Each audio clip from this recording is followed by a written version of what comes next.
Salam Bapak dosen dan teman-teman. Saya Tri Mandriani Zebua akan membahas tentang sejarah gerakan evangelikal Badan Misi RMG atau Release Missionary Society di Pulau Nias. Pendahuluan. Release Mission Geliskev disingkat RMG dalam bahasa Inggris. Release Missionary Society adalah salah satu organisasi misionaris terbesar di Jerman.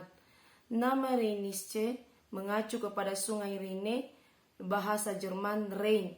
Organisasi ini pada mulanya dibentuk dari misi-misi yang lebih kecil yang didirikan sejak tahun 1799, tetapi secara resmi merupakan penyatuan 3 persatuan misi penginjilan di Elfsberg, Barmen dan Kohl pada tanggal 23 September 1828. RMG yang lahir di Barmen, Jerman pada 28 September 1828 merupakan gabungan dari beberapa badan zending, di mana aliran pietisme menjadi dasar dari badan zending ini yang merujuk kepada gerakan kebangunan rohani dan gerakan pekabaran Injil di Inggris.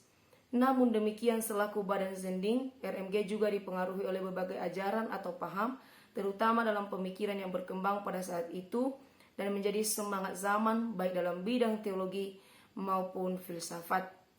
Organisasi ini mendirikan kantor misi pertamanya di kota Cederberg pada tahun 1829, dinamai Wuppertal, yang 100 tahun kemudian menjadi nama kota Wuppertal di Jerman.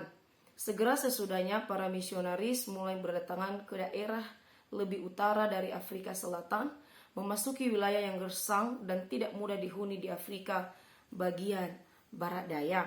Pembahasan. RMG aktif juga di daerah-daerah lain di dunia. Pada tahun 1913, dengan pendanaan yang ada, RMG melayani 117 stasiun misi dan 683 cabang-cabangnya, 139 sekolah-sekolah, 2 rumah sakit atau Tungkun, Cina, dan Pearaja, Sumatera, serta 3 rumah sakit pembantu di Sumatera dan 1 di Pulau Nias. Pelayanan penginjilan RMG.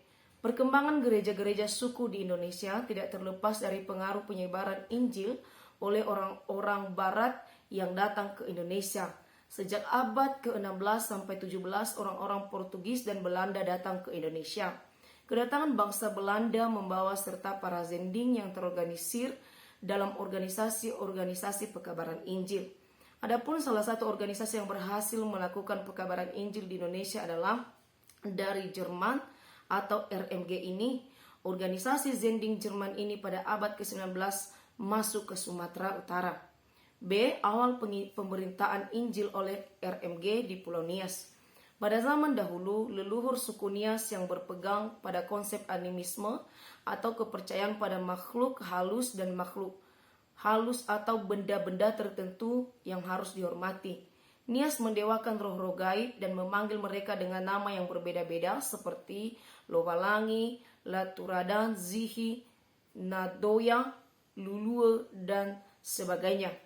Salah satu bukti bahwa suku Nias kuno menganut agama animisme adalah ditemukannya sisa-sisa artefak megalitik di Pulau Nias, seperti berbagai jenis pahatan yang terbuat dari batu atau kayu yang masih dapat kita lihat di wilayah Nias.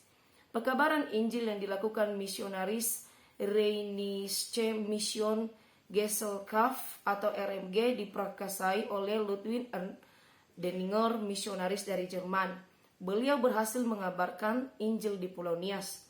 Beliau pada awalnya merupakan misionaris yang telah diutus oleh RMG ke Kalimantan.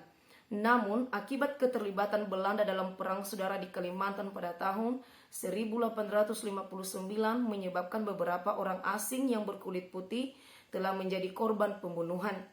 Dari 11 zending RMG, 9 orang menjadi korban pembunuhan dan hanya 2 orang yang masih selamat keluar dari daerah itu dan tiba di Padang pada tahun itu juga. Salah satu misionaris yang selamat dari peristiwa pembunuhan tersebut adalah Ludwig Ernst Denninger.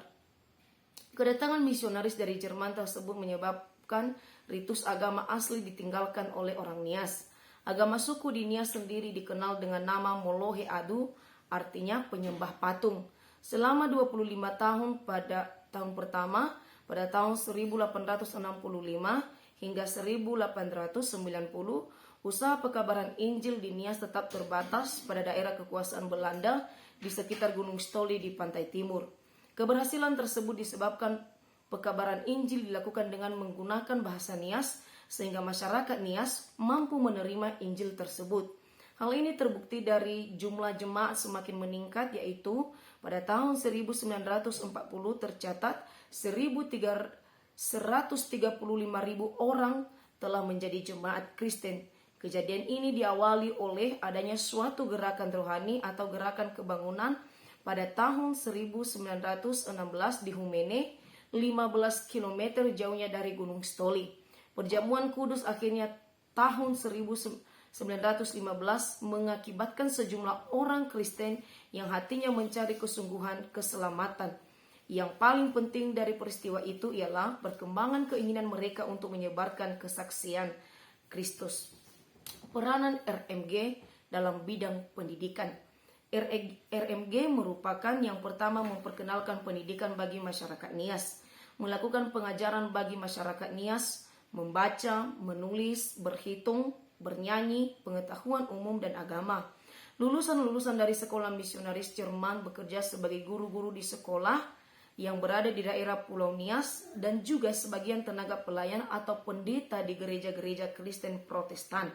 Dalam segala kegiatan pendidikan, seluruh biaya ditanggung oleh Badan Misi RMG dari Jerman sebelum kemerdekaan Indonesia. Setelah Indonesia merdeka tahun 1945 hingga 2010, peranan misionaris Jerman dalam perkembangan pendidikan di Pulau Nias semakin berkurang. Mereka hanya sebagai sponsor dalam memberikan bantuan berupa tenaga pengajar dan biaya dalam mendukung kegiatan pendidikan yang disalurkan melalui Lembaga Gereja Banua Nyakirisok Protestan atau BNKP, dalam arti perhatian lembaga Jerman RMG dalam bidang pendidikan lebih terkhusus pada pendidikan Kristen di Pulau Nias. Melalui pendidikan, misionaris Jerman membangun masyarakat Nias yang berkualitas, beriman, dan bertanggung jawab. D. Gereja BNKP berdiri sebagai hasil penginjilan RMG. Setelah gerakan kebangkitan meredup, Zending mulai merenungkan tentang kemandirian gereja. Pada tahun 1936, mereka selesai memproklamirkan Ordo Gereja. Sinode BNKP pertama diadakan pada bulan November 1936. Sinode BNKP yang baru dibentuk dipimpin oleh Pendeta Alut dari RMG sebagai ketua sinode atau Eporus sampai tahun 1940. Pada awal pembentukannya masih belum disahkan oleh pemerintah Belanda. Tetapi pada tanggal 18 Maret 1938, anggaran dasar BNKP dianggap sah yang diumumkan dalam lembaran negara nomor 138 DO 14 Desember 1948 nomor 18/AK/48 menjamin bahwa pengurus RMG dibanmen sehingga semua penginjil Eropa otomatis menjadi anggota sinode. Kesimpulan, RMG telah melakukan upaya pekabaran Injil di Indonesia dan khususnya Kepulauan Nias. Sebagai hasil jeripaya mereka, sejumlah penduduk menjadi penganut agama Kristen Protestan dan bahkan sampai membentuk gereja yang mandiri. Salah satu adalah gereja BNKP atau Banua Nyakirisok Protestan. Leluhur suku Nias yang dahulunya berpegang pada konsep animisme, orang Nias mendewakan roh-roh gaib dan memanggil mereka dengan nama yang berbeda-beda seperti Lowalangida, Laturada, Zihi Nadoya, Lulue, dan sebagainya.